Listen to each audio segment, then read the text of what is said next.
What's up, VC fam? Welcome back to yet another episode of Vhyshnavi Cooks.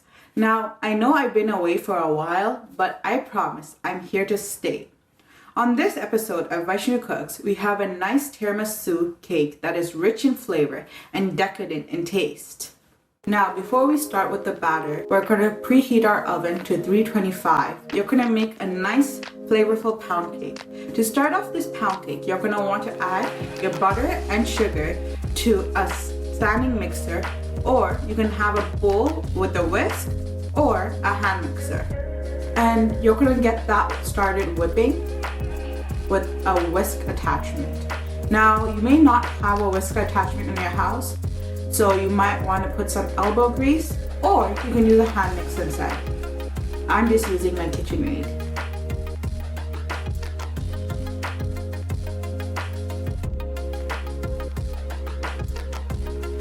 Once the butter and sugar have become pale and fluffy, you're going to want to add your room temperature eggs. Now, it's important that all your ingredients are at room temperature so all the ingredients can mingle. You want to continue whipping your batter until you have a nice frosting-like texture.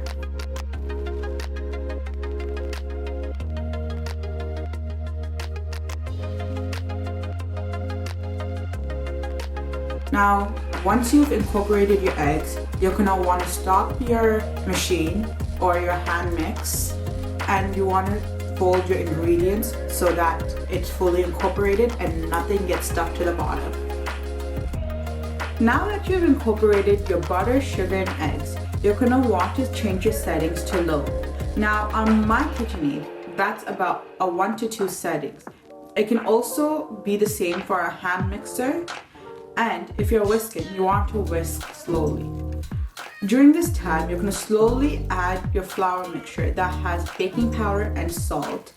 And as it incorporates, you're going to gradually increase the speed. Once all the flour mixture is incorporated into the wet batter, you also want to add a dash of vanilla and a tablespoon of milk. The vanilla helps emphasize the pound cake.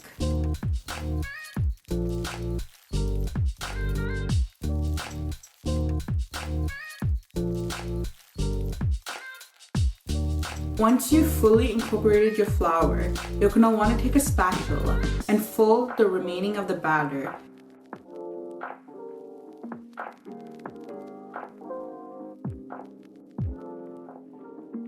After you use the spatula to fold the batter, you're going to want to distribute it within 2 pans that are lined with parchment paper and slightly sprayed with cooking oil.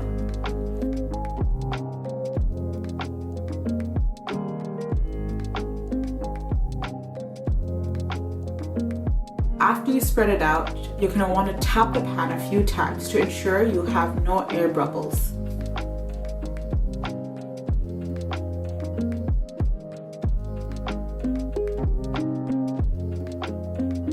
After that, you're going to place the 2 pans into a 350-degree oven for about 30 to 40 minutes. And remember, each oven varies in time, so keep an eye on it. While your cake is in the oven, you're going to want to work on your mascarpone icing. Now, my friends say this is to die for.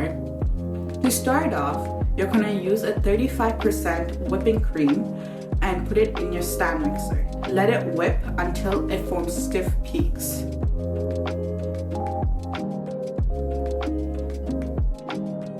Once it forms stiff peaks, you're going to add your sugar. Now, usually for an icing, you use powdered sugar, but in this recipe, you're going to use granulated sugar. This helps emphasize the icing. You're going to want to add about 1/3 cup of sugar to your whipping cream. You're going to want to add the Marsala wine. Now, the Marsala wine is the one that gives the tiramisu its kick and its decadent flavor. You're going to want to add about 2 to 3 tablespoons of the wine. I completely understand if you don't want to cook with wine, and you can omit it if you want. Once you've had more stiff peaks form, that's when you add your mascarpone.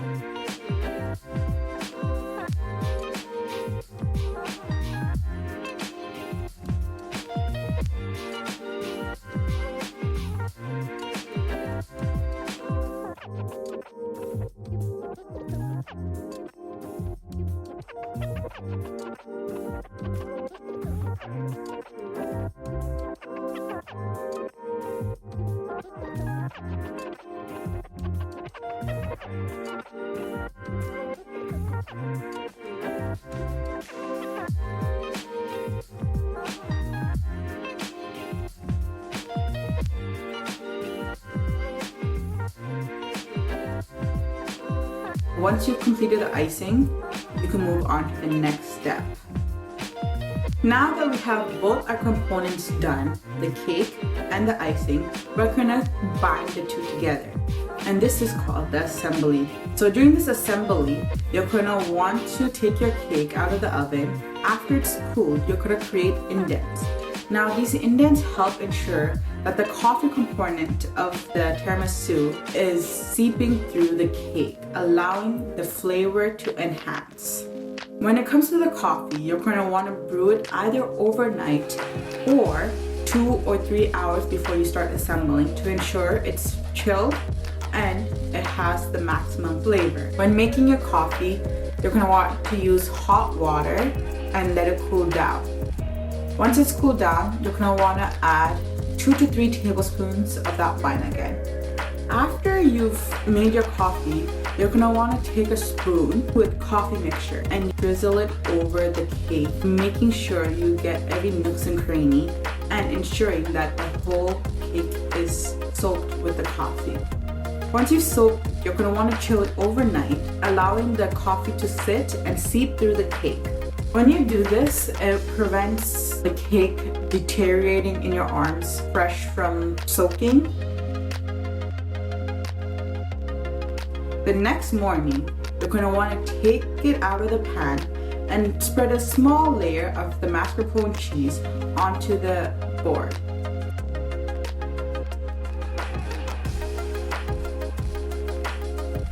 Once you've done that, you're going to want to take the cake and transfer it onto the board.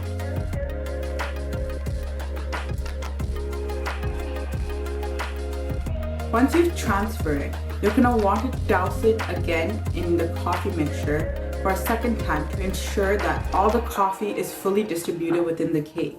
After doing that, you're going to want to put a layer of mascarpone icing and smooth it out. So a quick tip for new bakers or new chefs in the kitchen is to use a little cup to help funnel the icing down. And once you have it funneled down, you're going to want to push all the air out. Once you've transferred your icing into your piping bag, you'll then want to pipe it onto your cake, creating a layer. Now, I'm using all that icing in that piping bag to ensure you have a good heaping amount of icing to cake ratio. Once I've piped a little bit on, I'm going to use my spatula to gently smooth it out, remembering that the cake is delicate as it is wet. So you're going to use your spatula and gently smooth it out so that it gets in every nooks and cranny. Now, if you don't have a Lazy Susan, which is typically a board that helps you rotate your cake pan or cake board, you can move it with your hands like how I am here. In the next scene, I'm going to show you how to do it with a Lazy Susan. After you layer the cake with the icing, you want to take the second tier and place it right on top and repeat the process. During each layer, you're going to want to dust it with cocoa powder after putting the icing.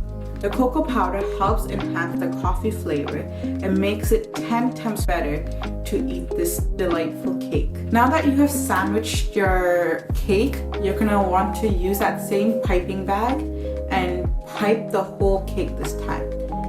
Now you can see that I'm using my Lazy Susan and gently piping a thick border. You want a really thick border to help ensure that you cover every nooks and cranny and for you to have a nice, delicate and decadent cake. Once you've piped a heaping amount of icing onto your cake, you're gonna want to use a scraper to smooth out the edges. Right now, I'm using a dough scraper because it has a flat surface. The flat surface helps you ensure that the icing is spread evenly. Now, you may have excess icing like you see in the video. So what I'm doing is I'm taking all that excess icing and I'm putting it back on the top, ensuring that I'm wasting no icing. Now, when you get to the top layer, sometimes a flat edge can scrape off too much icing. So you're gonna wanna use a spatula here and create an angle for when you spread it on the top.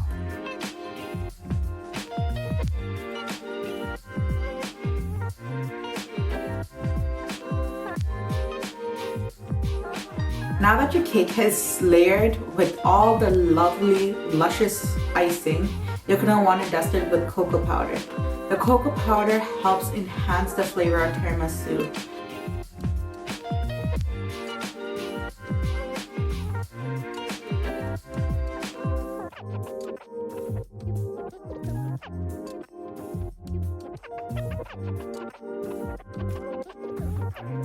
After you finish layering and icing the cake and dusting it with cocoa powder for the final time, the recipe is finished. But if you feel adventurous, you can take the remaining icing and put it into a piping bag that is tipped with a Wilton 2D shell.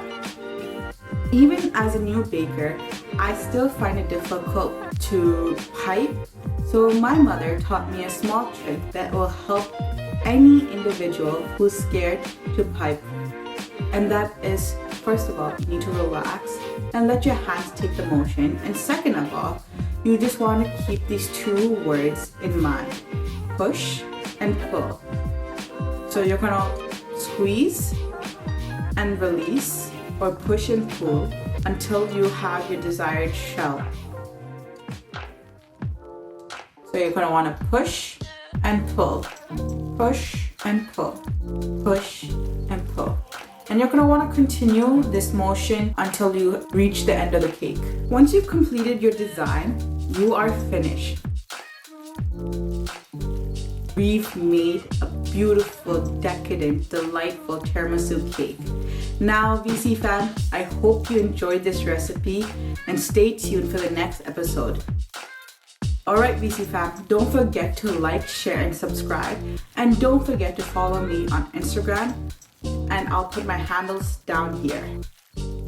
Till next time, this is Vhyshnavi on Vhyshnavi Cooks.